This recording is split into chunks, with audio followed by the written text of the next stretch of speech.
Warahmatullahi wabarakatuh. Alhamdulillah. Alhamdulillahilladzi bini'matihi tatimmus salihat wa bifadlihi ihtadal muhtadun. Allahumma salli wa sallim ala habibina wa qudwatina Muhammad sallallahu alaihi wa ala alihi wa sallam wa man ihtada bihadihi wastanna bisunnatihi wa qtada biqudwatihi ila yaumiddin amma ba'd. Alhamdulillah, ikhwatal iman, ahbakumullah, para jemaah sekalian, saudara-saudariku yang mencintai sunnah dan dicintai oleh Allah Azza wa Jalla. Bersyukur kita kepada Allah di malam hari ini, Allah berikan kepada kita nikmat hidayah dan juga rahmatnya. Allah berikan kepada kita nikmat sehat, nikmat waktu lapang. Allah berikan kepada kita hidayah iman, hidayah Islam, dan juga hidayah sunnah. Begitu pula Allah berikan kepada kita rahmatnya berupa kelezatan untuk dapat merasakan nikmatnya majelis-majelis ilmu. Semoga rasa syukur yang senantiasa kita panjatkan dapat terus menambah nikmat hidayah dan juga rahmat yang Allah titipkan pada kita semuanya. Salawat dan salam senantiasa kita haturkan pada junjungan kita bersama Nabiullah Muhammad sallallahu alaihi wa ala alihi wasallam, juga pada keluarga beliau, istri-istri beliau, sahabat-sahabat beliau, dan seluruh pengikut beliau yang senantiasa istiqamah menjalankan sunnah beliau sallallahu alaihi wa ala alihi wasallam. Alhamdulillah, ikhwatal iman, ahbakumullah, insyaallah pada kesempatan di malam hari ini kita akan lanjutkan kembali tanya jawab seputar pernikahan. Ada beberapa pertanyaan yang telah masuk, sebagian telah kita jawab pada pertemuan lalu, dan sebagian sisanya kita akan usahakan selesaikan di malam hari ini selama waktu masih memungkinkan. Baik, ada pertanyaan yang masuk. Bismillah. Ustaz Afwan mau tanya, saya Siti, usia 32 tahun, sudah pernah menikah, dan qadarullah ada seorang ikhwan yang datang dan ingin melewati proses ta'aruf serta khidbah. Sekarang menuju proses persiapan akad, namun saya sendiri masih belum mantap hatinya. Apakah terus dilakukan, dilanjutkan, atau bagaimana? Sementara pihak keluarga semua sudah setuju dan tidak ada bantahan apapun. Sedikit penjelasan. Dari materi tidak ada kata tidak atau tidak dalam keadaan terpaksa. Apakah hal ini menjadi faktor pendorong? Awalnya saya tidak suka karena beliau tidak mau mengikuti proses ta'aruf. Awalnya ada suatu hal yang membuat tidak sreg untuk melangkah. Seperti dijelaskan di sini, setelah khidbah tiba-tiba sang ikhwan sering menanyakan kabar lewat WA. Sering bertanya dan berkomunikasi ini dan itu. Sudah saya sampaikan untuk tetap jaga komunikasi. Selang beberapa waktu, akhirnya diketahui ternyata beliau aktif sebagai pengurus partai. Bukannya tidak setuju, namun agak kurang respek dengan partai tersebut. Barulah paham kalau pandangan hidup kami berbeda. Hingga akhirnya saya memutuskan untuk mengundurkan diri dari proses ini karena merasa tidak satu frekuensi dengan beliau. Tapi ternyata untuk memutuskan mundur tidak semudah itu. Karena antara pihak keluarga saya dan juga ikhwan sudah saling sepakat. Bahkan sudah ada kecondongan satu sama lain antar keluarga. Baik, saya masih tidak paham cara menyelesaikan ini, Ustaz. Karena itu, sekalipun saya sudah pernah menikah, saya sangat fakir dalam ilmu seputar pernikahan. Seolah baru mengenal Islam itu setelah gagal berumah tangga. Mohon saran-saran. Baik, ikhwatal iman, ahbakumullah, saudara-saudaraku sekalian yang mencintai sunnah dan dicintai oleh Allah Azza wa Jalla. ketika kita bicara tentang pernikahan, baik yang belum pernah menikah ataupun yang sudah pernah menikah, baik yang ia masih gadis ataupun sudah janda, baik itu pernikahan yang pertama ataupun pernikahan yang kedua, ada satu hal yang tidak boleh dilupakan, ini tentang keridhaan. Keridhaan ini dari sudut pandang siapa? Dari sudut pandang orang tua kah? Atau dari sudut pandang kita sebagai mempelai? Ridho orang tua itu memang penting dalam pernikahan. Tetapi di sana ada hal yang tidak kalah pentingnya, yaitu keridhaan kedua belah mempelai. Keridhaan dari mempelai laki-laki dan juga mempelai wanita. Perlu kita ketahui bahwa keridhaan mempelai pengantin, mempelai baik itu lelaki ataupun wanita, untuk mengikrarkan pernikahan adalah sebuah kewajiban. Sebuah hal yang tidak bisa diganggu-gugat. Karena Islam sangat menolak pemaksaan orang tua kepada anak gadisnya. Islam sangat tegas dalam hal ini. Dalam fikih ada istilah ijbar, yakni dosa paksaan. Dosa paksaan yang dilakukan oleh orang tua terhadap anaknya. Contohnya bagaimana? Ketika sang ayah memaksakan anak gadisnya untuk menikahi laki-laki pilihan orang tua, padahal sang anak tidak menyukai. Maka nikah itu sejatinya dibangun atas dasar kecondongan satu dengan yang lain. Tidak kita katakan dasar cinta, tidak kita katakan kasih sayang, tapi kecondongan satu dengan yang lainnya. Karena memang di antara tujuan pernikahan adalah meraih sakinah, ketentraman, yang mana sakinah tadi melahirkan mawaddah dan juga rahmah. Bahkan kalau kita bicara tentang ijbar, tentang paksa memaksa, Nabi pun Shallallahu Alaihi Wasallam tidak punya hak paksa sama sekali. Beliau yang notabene adalah khairul bashar, khatamul anbiya wal mursalin, sebaik-baik manusia. Ini penghujungnya para nabi dan juga para rasul. Dengan segala keistimewaan beliau tidak punya hak paksa. Pernah ada kejadian di masa lalu.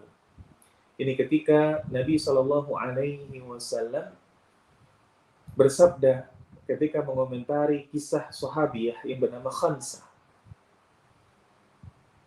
Dikatakan bahwa sahabiah yang bernama Khansa ini oleh Imam Bukhari dalam kitab sahihnya, anna abaha zawwajaha wa hiya thayyibun fakarihat dzalik. Khansa ini dinikahkan oleh orang tuanya dalam keadaan janda. Tapi Khansa ini tidak setuju dengan itu. Tidak ridha dengan pilihan orang tuanya. Fa'atat Nabi sallallahu alaihi wasallam faradda nikahaha. Maka ia datang kepada Nabi sallallahu alaihi wasallam menemui beliau untuk mengadu. Maka Nabi pun kemudian membatalkan pernikahannya. Ini menunjukkan bahwa keridhaan mempelai, keridhaan lelaki dan juga wanita penting. Maka wanita itu tidak boleh dinikahkan sampai dimintai izinnya. Imam Bukhari dalam sahihnya juga menyampaikan hadis yang ini bisa dicatat dengan benar, bisa dicatat dengan tebal, di garis bawah. Nabi Shallallahu Alaihi Wasallam mengatakan, la tumkahul ayyamu hatta tusta'mar. Janda itu tidak boleh dinikahi sampai apa? Diminta persetujuannya. Sementara wala tumkahul bikr hatta tusta'dzan. Sementara gadis itu tidak boleh dinikahkan sampai dimintai izinnya. Ketika disampaikan hal ini, janda tidak boleh dinikahkan sampai dia diminta apa? Perintahnya. Sampai sang janda tersebut mengutarakan apa keinginannya. Sementara gadis tidak boleh dinikahkan sampai dimintai izinnya. Sampai benar-benar ridha dengan itu semua. Maka sahabat kemudian bertanya kepada Rasulullah, wahai Rasulullah, bagaimana izinnya? Maka beliau menjawab, antas kuda. Kalau sang gadis tersebut diam. Karena kalau janda jelas, janda ini dia tidak boleh dinikahkan sampai dia meminta, sampai dia nembung, sampai dia ngomong. Tapi tidak demikian dengan gadis. Ada rasa malu yang dominan dalam dirinya. Maka malu yang dominan dalam dirinya ini diakomodir dalam syariat. Diamnya seorang gadis ditandai sebagai bentuk izin, ditandai sebagai bentuk ridha. Maka ketika ditanya, maukah engkau, wahai gadisku, menikah dengannya? Ketika dia diam, maka itu tanda ridhanya. Dalam hadis yang lain, beliau sallallahu alaihi wasallam mengatakan, wasamtuha iqraruha, dan diamnya adalah tanda persetujuannya. Maka ini sudah menjadi jelas. Ini hadis yang benar-benar sahih riwayat Imam Bukhari. Tidak lagi dibantahkan tentang kevalidannya. Maka sebagai orang tua, hendaklah berbesar hati. Kalaupun memang dipandangnya calon menantunya ini baik, lelaki pilihannya ini baik, dari sudut pandang orang tua, belum tentu anak gadisnya setuju. Belum tentu anaknya yang janda setuju. Tidak boleh ada paksaan di sana. Apalagi kemudian disampaikan di sini ada kecondongan-kecondongan dari sudut pandang lelaki yang membuat risih pihak wanita, yang membuat tidak serg pihak wanita. Entah itu dari sudut pandang politiknya, entah itu dari frekuensi agamanya yang tidak sama. Lalu bagaimana? Apa yang harus diperhatikan? Yang harus diperhatikan adalah tentang kafa'ah. Kafa'ah ini menurut bahasa adalah al-kafir, an-nadhir, setara, sesuatu yang sama. Sesuatu yang harus dicari apa titik temunya. Maka kafa'ah menurut syariat adalah kesetaraan antara suami dan istri. Sehingga di antara keduanya ada saling toleransi. Ada saling menerima. Karena ada kesamaan di sana. Baik itu kesamaan dalam sisi keterbatasan, kesamaan dalam sisi tujuan, kesamaan dalam sisi apa? Modal. Hal yang dimiliki. Lalu apa kafa'ah yang tepat? Kafa'ah yang tepat menurut jumhur ulama adalah agama, nasab, dan juga status diri. Status diri maksudnya adalah bagaimana seseorang dalam keadaan merdeka atau budak. Ini di zaman dahulu. Maka tiga ini adalah hal yang disepakati oleh jumhur ulama. Agama, nasab, dan juga status diri. Ini adalah kafa'ah yang perlu ditinjau ulang. Bagaimana agamanya? Oh, ternyata agamanya ini baik. Baik. Bagaimana standar baik tersebut? Mungkin standar baiknya adalah dia telah mengenal sunnah. Dia telah berada di atas manhaj. Maka cari yang demikian. Kalau kemudian sudah cari dan ketemu yang satu manhaj, maka dilihat nasabnya bagaimana. Oh, nasabnya demikian. Maka dilihat status dirinya bagaimana. Oh, statusnya begini, begini, dan begini. Maka tidak ada masalah dengan ini semua. Ini adalah kafa'ah dalam syariat kita. Dan tiga tersebut adalah kafa'ah menurut jumhur ulama. Maka muncul pertanyaan, bagaimana ketika orang tua ini tetap bersikukuh menikahkan anaknya yang berstatus janda, yang menolak, yang tidak ridha, tapi tetap dinikahkan oleh orang tua? Sahkah pernikahannya? Kalau sudah terjadi, status akadnya tidak sah. Status akadnya tidak sah. Berarti apa? Fashun nikah. Batal pernikahan. Menjadi sah jika sang gadis kemudian ridha. Menjadi sah jika kemudian sang janda menerima. Baik. Tetapi disebut fashun nikah, yakni ketika nikah itu memang dihukumi tidak sah, tapi bukan berarti sang wanita ini boleh menikah lagi. Nah, sang wanita ini dia boleh menikah lagi setelah kemudian diperjelas statusnya oleh suaminya dengan pembatalan pernikahan oleh KUA setempat atau ada lafal talak dari suaminya. Sehingga dalam kondisi pernikahan yang seperti ini tidak boleh suami untuk berhubungan dengan istrinya, tidak boleh jima sampai sang istri ridha. Baik. Apa saran yang bisa kita sampaikan? hendaklah orang tua berbesar hati. Hendaklah orang tua menyingkirkan dulu apa motivasi dan tendensi pribadinya.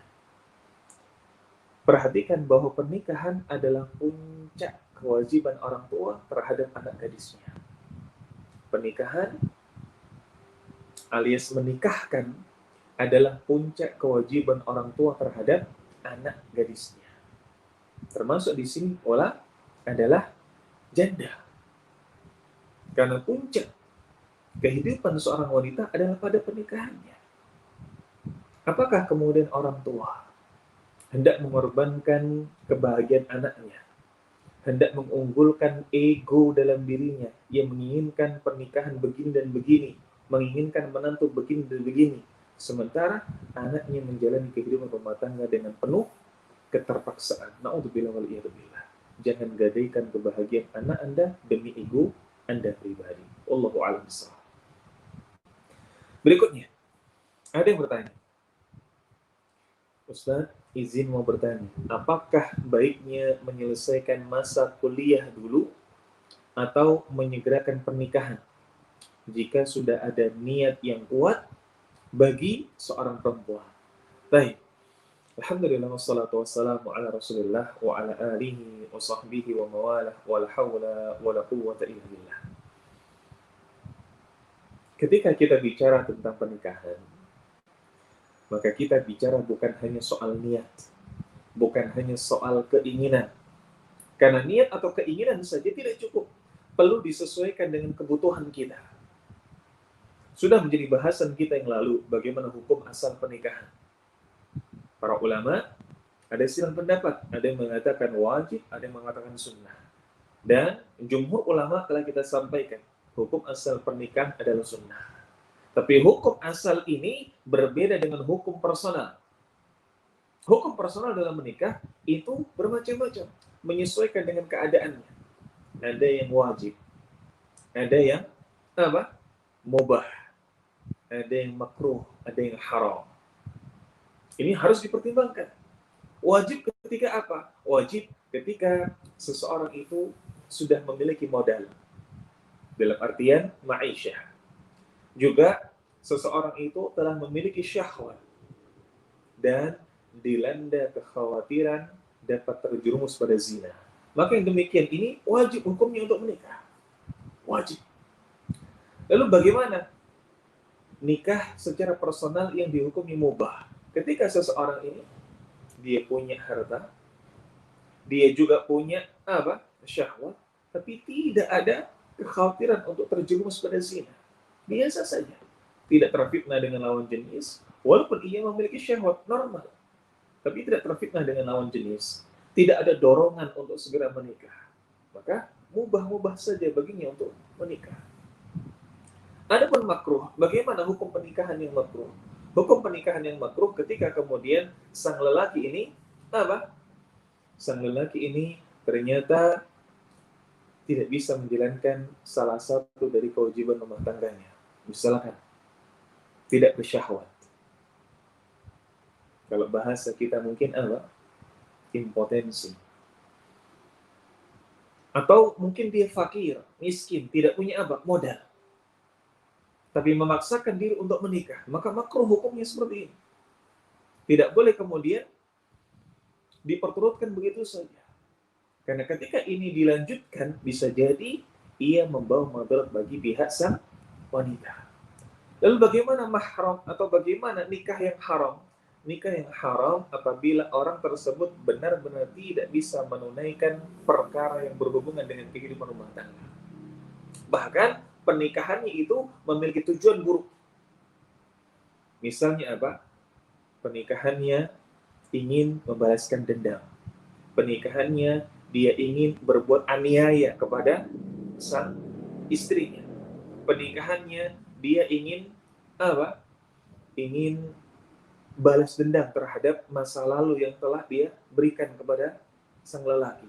Ini adalah hukum yang haram.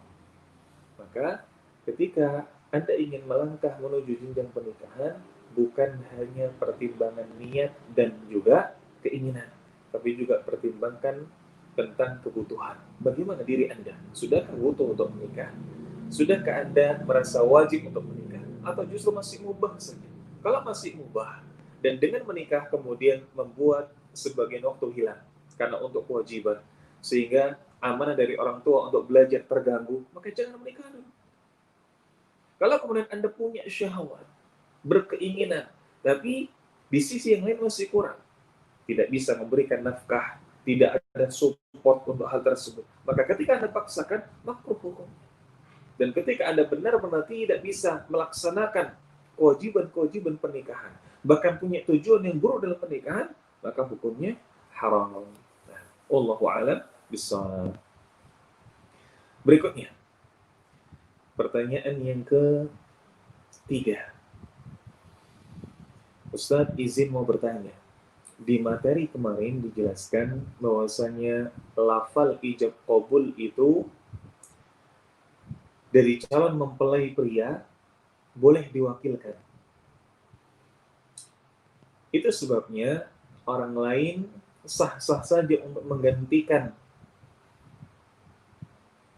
saat mengucapkan ijab qabul. Bagaimana hukum nikahnya?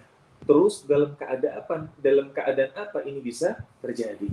Baik, alhamdulillah wassalatu wassalamu ala Rasulillah wa ala alihi wa sahbihi wa mawala wa la haula wa la quwwata illa billah. Dalam kondisi bagaimana ini bisa terjadi?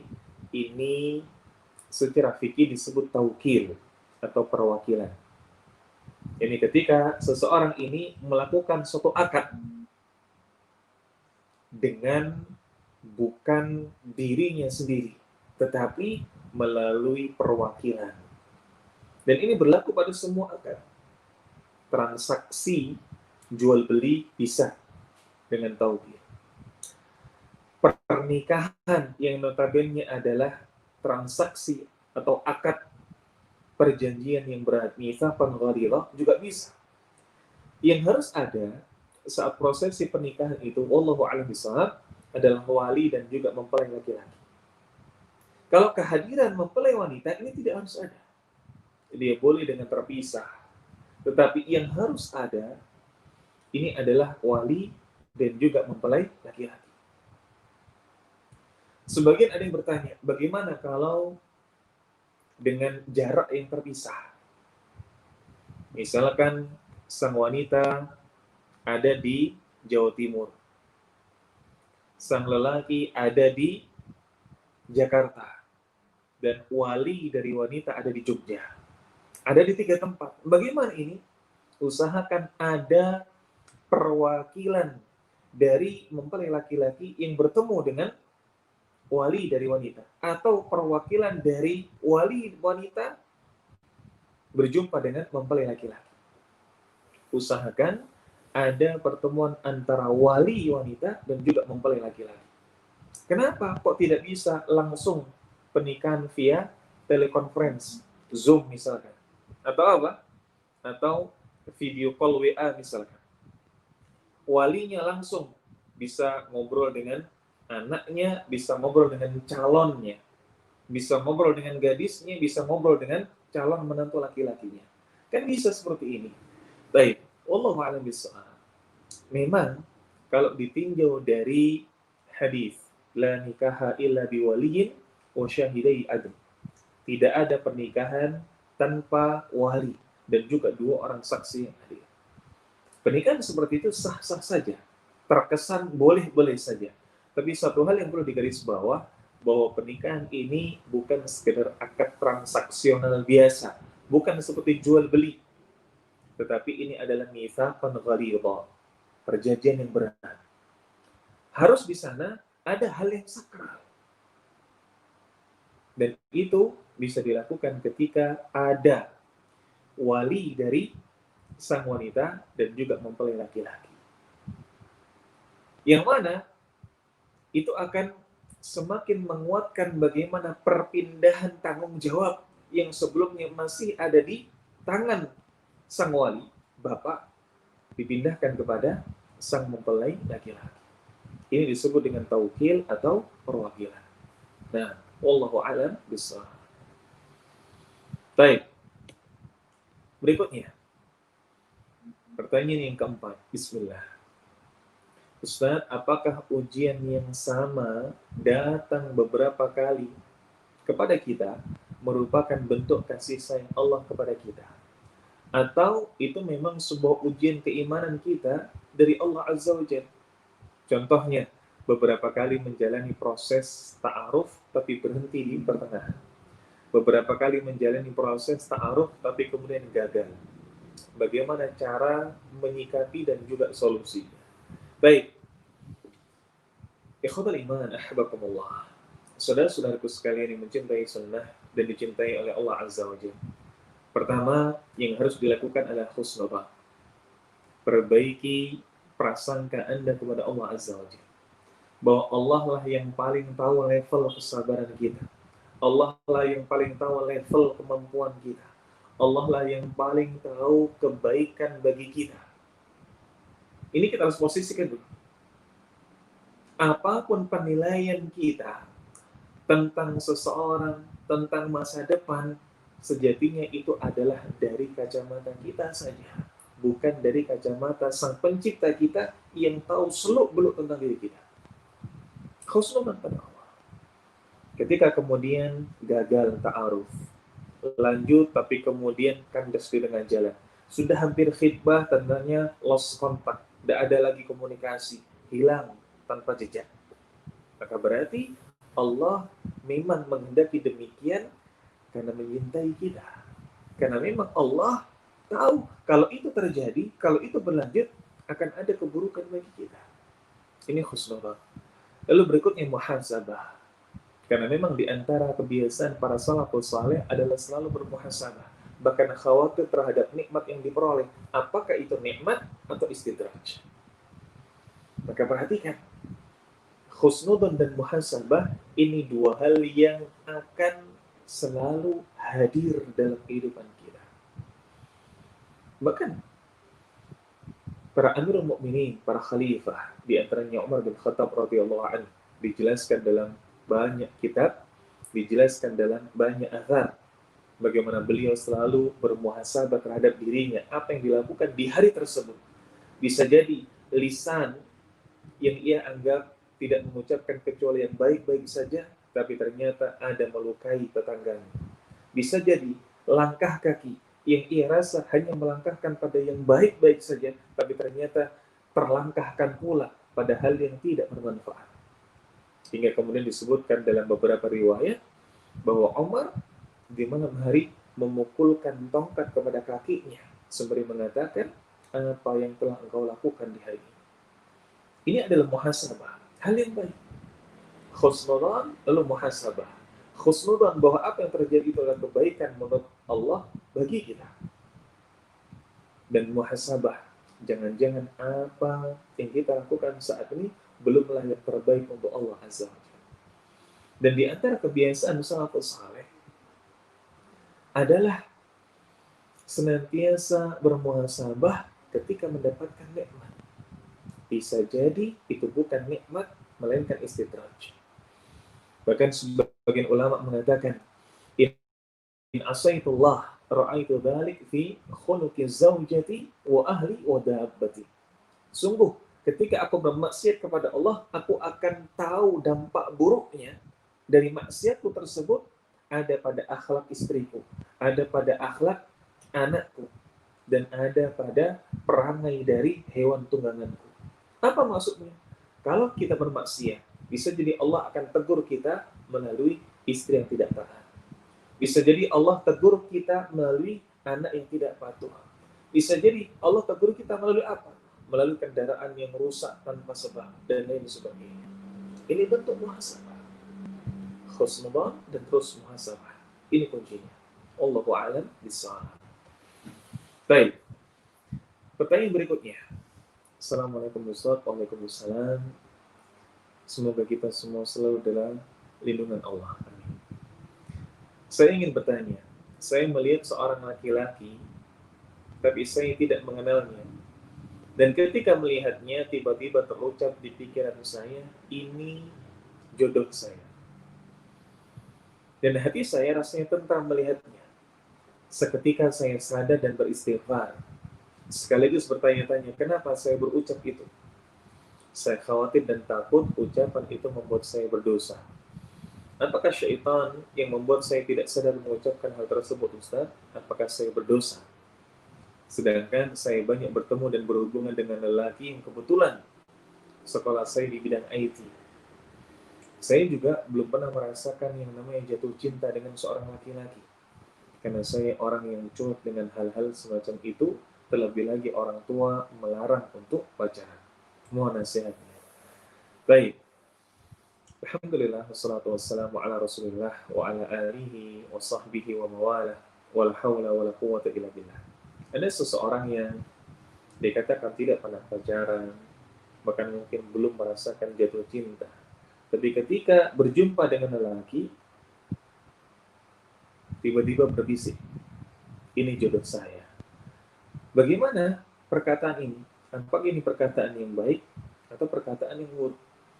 Baik. Bisa jadi memang Anda belum pernah jatuh cinta. Bisa jadi Anda memang belum pernah terfitnah dengan lawan jenis. Tapi ucapan itu tidak mungkin datang tanpa sebab. Mungkin Anda terlalu sering menonton sinetron. Mungkin Anda terlalu sering menonton drama. Sehingga walaupun belum pernah merasakan jatuh cinta sebagaimana kisah dalam sinetron atau drama, tapi kata-kata dalam drama ataupun sinetron itu sudah masuk dalam pikiran Anda. Di sisi yang lain, ketika itu terlontarkan dari lisan Anda, setelah melihat orang, setelah melihat lawan jenis, maka itu namanya panah syaitan. Itu zina mata. Nanti kita yang mulia, Rasulullah Sallallahu Alaihi Wasallam pernah bersabda, "An-nadharatu sahmun min sihami iblis masmumah." Memandang wanita, nadhrah itu adalah panah beracun dari panah-panah iblis. Maka pandangan kita kepada lawan jenis itu sejatinya adalah panah beracun dari iblis. Faman tarakaha min khawfillahi athabahu jalla wa ala imanan wa yajidu halawatuhu fi qalbih. Maka barang siapa yang meninggalkannya karena rasa takut pada Allah, maka Allah akan berikan balasan berupa iman kepadanya dan dan rasa cinta kepada Allah yang bisa ia rasakan manisnya di dalam hati. Baik. Lalu bagaimana menyikapi hal tersebut? Tentu saja menyikapinya adalah sekolahkan lagi pandangan Anda. Tundukkan lagi pandangan Anda. Jangan mudah jalalata. Berusaha untuk menundukkan pandangan. Bukankah Allah Ta'ala mengatakan dalam surat An-Nur, "Qul lil mu'minina yaghuddu min absarihim wa yahfadhu furujahum." Katakanlah kepada lelaki beriman, hendaklah mereka menahan pandangannya dan memelihara kemaluannya. Dzalika azka lakum. Itu adalah hal yang baik bagi kalian. Azka lahum. Innallaha khabirun bima yasna'un. Sejatinya Allah Maha mengetahui atas apa yang mereka perbuat. Ikhwatal iman, ahabakumullah. Saudara-saudaraku sekalian yang mencintai sunnah dan dicintai oleh Allah Azza wa Jalla. Ada hadis yang menarik. Hadis yang dikeluarkan oleh Imam Bukhari dan Imam Muslim, muttafaqun alaih. Ada kaitannya dengan pertanyaan ini. Nabi Shallallahu Alaihi Wasallam mengatakan, "Kutiba ala bani Adam nasibuhu minaz zina." Sesungguhnya Allah itu telah menetapkan atas diri anak Adam bagiannya dari zina. Mudrikun dzalik la mahalah. Dan dia mengetahui hal tersebut tanpa dipungkiri. Allah memahami hal tersebut dan tidak bisa dipungkiri. Anak Adam pun juga mengetahui hal tersebut tanpa bisa dipungkiri. Fal'ainan zinahuman nazar.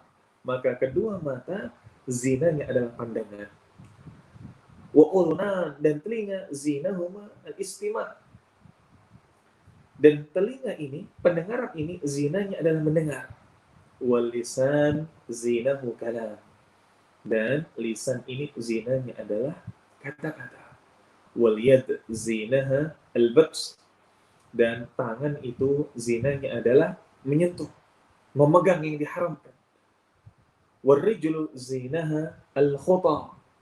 Dan kaki itu zinanya adalah melangkah. Melangkah pada sesuatu yang haram. Wal qalb yahwa wa yatamanna. Dan hati itu berkeinginan dan berangan-angan. Wa yusaddiqu dhalikal farj wa yukadzibu. Sedangkan kemaluan itu membenarkan atau mendustakannya. Maka perhatikan tuntutan dari hadis ini. Nabi Shallallahu Alaihi Wasallam mengatakan bahwa Allah telah menetapkan atas anak Adam suatu sifat yang bisa menjerumuskan kepada zina. Dan itu hal yang tidak bisa dipungkiri. Dimulai dari mata. Zinanya adalah memandang. Pendengaran, telinga, zinanya adalah mendengar. Kemudian bagaimana lisan, zinanya adalah kata-kata. Tangan, kaki, dan lain sebagainya. Sampai ke hati. Sementara kemaluan, ini dia bisa mendustakannya, atau justru apa? Justru membenarkannya. Maknanya, dari semua yang bisa mengantarkan pada zina tadi, akan berujung pada kemaluan. Kalau kemudian kita terus-menerus menggunakan mata ini untuk berzina, terus-menerus menggunakan telinga ini untuk berzina, terus-menerus menggunakan lisan, tangan, kaki untuk berzina, maka itu akan memiliki efek besar pada kemaluan kita. Bisa jadi kemaluan kita akan berzina secara hakiki. Na'udzubillah wal iyadzubillah. Maka hendaknya bagi kita untuk menjaga segala hal yang bisa memasukkan kita ke dalam perbuatan zina. Segala wasilah-wasilah untuk zina ditutup. Termasuk pula pendengaran. Bahkan inilah yang utama. Wallahu a'lam bishawab. Baik. Berikutnya. Dikatakan di sini bertanya tentang interaksi suami dan istri. Assalamualaikum warahmatullahi wabarakatuh. Saya ada pertanyaan. Satu, hukum asal seorang istri adalah taat pada suami. Akan tetapi, fakta yang masih sering dijumpai adalah seorang suami yang tidak taat pada Allah. Apakah istri harus tetap taat pada suami pula? Dan bagaimana solusi terhadap masalah tersebut? Baik. Yang kedua, dikatakan bahwa sebaik-baik hijab bagi wanita adalah rumahnya. Dan sebaik-baik istri adalah yang senantiasa berada di rumah menjaga kehormatan suami. Jika seandainya seorang istri tidak betah berada di rumah, tidak betah hidup bersama mertuanya, dan lebih suka hidup bersama orang tuanya, apakah hal tersebut melanggar amanah sebagai seorang istri? Baik. Ikhwatal iman, ahbakumullah. Pertanyaan pertama di sini berkaitan dengan hukum asal istri yang taat pada suami. Tapi bagaimana kalau didapati suami tidak taat pada Allah? Akankah seorang istri tadi tetap harus taat pada suami? Maka sebelum kita jawab, perlu ditanyakan dahulu. Kalau dia mempertanyakan bagaimana ketaatan suami kepada Allah, bagaimana ketaatan istri kepada Allah? Jangan sampai menjadi seorang istri yang lebih mudah menuntut daripada melaksanakan kewajibannya. Jangan sampai menjadi seorang istri yang lebih mudah untuk apa? Protes dibandingkan menjalankan kewajibannya. Ketika kita bicara tentang muamalah zaujiyah, hubungan suami istri, maka tidak akan bisa harmonis ketika berdua suami dan istri sama-sama saling menuntut. Ketika suami dan istri sama-sama kaku, tidak ada pihak yang mengalah, maka tidak akan bisa tercipta keharmonisan. Bagaimana kalau kemudian apa? Memang tidak ada yang mengalah. Istri kekeh begini, suami kekeh begini. Apa yang harus dilakukan? Bagaimana hukum asalnya? Hukum asalnya adalah istri taat pada suami. Tapi kan kekeh bagaimana? Ya memang begitu hukum asal. Loh, kalau suami itu di pihak yang salah, istri di pihak yang benar, maka tetap taat dulu pada suami. Taat dulu pada suami. Ini dalam perkara bukan yang melanggar syar'i. Ini dalam perkara keputusan duniawi. Suami salah, tapi emosi. Istri ini merasa benar. Bagaimana solusinya? Apakah kemudian naikkan emosi pula sehingga kemudian padu, sehingga kemudian berantem? Tidak ada yang mengalah. Tidak. Sang istri mengalah. Mengalah untuk apa? Mengalah untuk meredamkan emosi suami. Dengan mengalah tersebut, ketika suami sudah mulai reda, ketika suami sudah mulai terkontrol lagi emosi, sampaikan, Bang, tadi yang benar itu sebetulnya gini, bukan gitu. Coba ini lihat ini. Ngomong dengan nada yang pelan dan lain sebagainya. Sungguh ketahuilah, wanita penghuni surga adalah wanita yang bisa mengendalikan egonya. Nabi Shallallahu Alaihi Wasallam bersabda tentang sifat dari wanita penghuni surga. Bagaimana itu? Wanita yang senantiasa kembali pada suaminya. Ketika ada percekcokan dengan suami, ada masalah dengan suaminya, tanpa pandang bulu siapa penyebabnya, siapa yang salah. Maka sang wanita kemudian mendatangi suaminya, memegang tangannya, sembari mengatakan, saya tidak akan bisa terpejam sampai engkau ridho denganku. Maka dikatakan, wanita yang demikian ini adalah wanita calon penghuni surga. Kendalikan ego Anda. Lelaki tidak akan bisa dikalahkan dengan tingginya suara. Laki-laki tidak akan bisa dikalahkan dengan tingginya volume. Tidak bisa. Laki-laki dikalahkan dengan kelembutan. Maka redam ego Anda. Redam emosi Anda. Perbaiki layanan dan juga perhatian kepada suami. Setelah kemudian suami kemudian senang, ridho, baru kemudian sampaikan pelan-pelan. Ini adalah solusi. Baik. Adapun pertanyaan yang kedua, ketika wanita ini hukum asalnya ada di dalam rumah, menjaga kehormatan suami. Tapi bagaimana kalau tidak betah di rumah? Tidak betah tinggal bersama dengan mertuanya. Lebih suka hidup bersama orang tua. Hal yang manusia. Kita pasti lebih nyaman berada di rumah sendiri dibandingkan dengan rumah orang lain. Hal yang fitrah. Kita lebih senang berada dekat dengan orang tua dibandingkan dengan orang tua suami. Wajar. Tapi di sini, bagaimana solusinya? Solusinya adalah suami dia berusaha untuk mandiri, menjadikan dirinya sebagai raja satu-satunya di rumah dan menjadikan istrinya sebagai ratu satu-satunya di rumah. Kontrak rumah kalau belum punya rumah sendiri, kos kalau memang mungkin biayanya menjadi faktor pertimbangan. Maka inilah yang kemudian bisa mempertebal pengalaman Anda, mengasah mental Anda. Bagaimana kemudian ketika ada permasalahan suami istri harus diselesaikan berdua, tanpa campur tangan dari orang tua, tanpa campur tangan dari mertua. Ini yang harus dilakukan. Dan inilah yang afdal. Kalaupun di sana ada kondisi-kondisi tertentu, misal laki-laki dia anak tunggal, lalu ibunya sudah tua renta, janda pula. Maka ketika menikah, lelaki ini mengatakan sebuah persyaratan. Saya mau menikahi Anda, ingin menjadi suami Anda, tapi saya pun juga punya satu keadaan yang tidak bisa ditolerir, punya satu persyaratan yang tidak bisa diganggu-gugat. Kalau Anda terima, alhamdulillah. Kalau tidak, saya akan undur diri. Apa itu? Saya ingin terus menemani orang tua saya, ibu saya misalnya.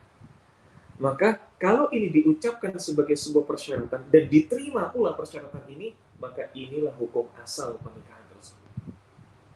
Karena Nabi Shallallahu Alaihi Wasallam mengatakan di antara persyaratan yang paling utama adalah persyaratan yang dengannya lelaki menghalalkan kemaluan wanita. Apa maksudnya?